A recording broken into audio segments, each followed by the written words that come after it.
According to rumors, Apple is developing a new product named the iPhone 15 Ultra that will raise the bar for its high-end handsets. The new handset has been the subject of numerous rumors, many of which have led to mock-ups and schematics. However, a recent 22-minute YouTube video from Unbox Therapy showed what appeared to be a 3D model of the iPhone 15 Ultra, providing us with a preview of how the device might actually appear. Although the source of the model isn't specifically mentioned, it appears to have been manufactured in China based on information given to third-party accessory manufacturers. The show's host, Louis Hilsenteger, calls it the closest look yet at the next-generation iPhone and the changes that are likely to happen. There is reason to assume the model is close to the iPhone 15 Ultra's final build because the channel had a comparable unveiling of the iPhone 14 Pro Max almost exactly 1 year prior. Hilsenteger does, however, offer some qualifications, indicating that he can't guarantee that this will be the actual appearance of the iPhone 15 Ultra. He explains that this is how he has been told it will appear, and this is supported by a lot of rumors and leaks that have been going around. The Lightning port will be replaced with a USB-C port in the iPhone 15 Ultra, one of the more major changes anticipated.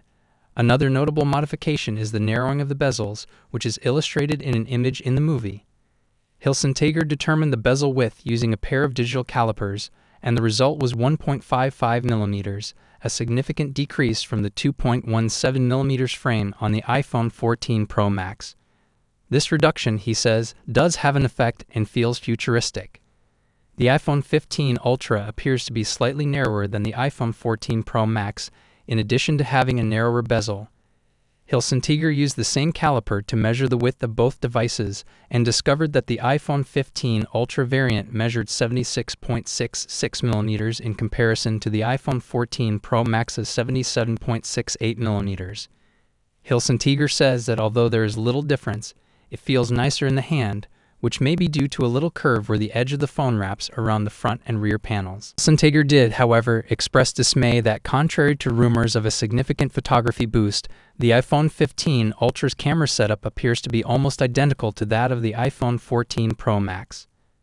Hilsenteger used digital calipers to measure the iPhone 15 Ultra's thickness during the video and discovered that it was 8.3 millimeters, which is slightly more than the iPhone 14 Pro Max's thickness of 7.91 millimeters. This can mean that some of the new camera parts are hidden inside the phone or that the battery is a little bigger. Although these features are unconfirmed, Hilsenteger also mentioned that the iPhone 15 Ultra variant had a brushed metal, possibly titanium, shell with a matte finish on the rear, which he found attractive. The side controls on the iPhone 15 Ultra have also been altered, with the silent switch now being a button rather than a clicky switch, and the volume controls being a lengthy rocker rather than distinct buttons. This means that this generation has not seen the introduction of haptic buttons. As Apple often releases its new iPhones in September, the iPhone 15 is anticipated to go on sale then. Apple will introduce a mixed reality headset at WWDC 2023 though before that.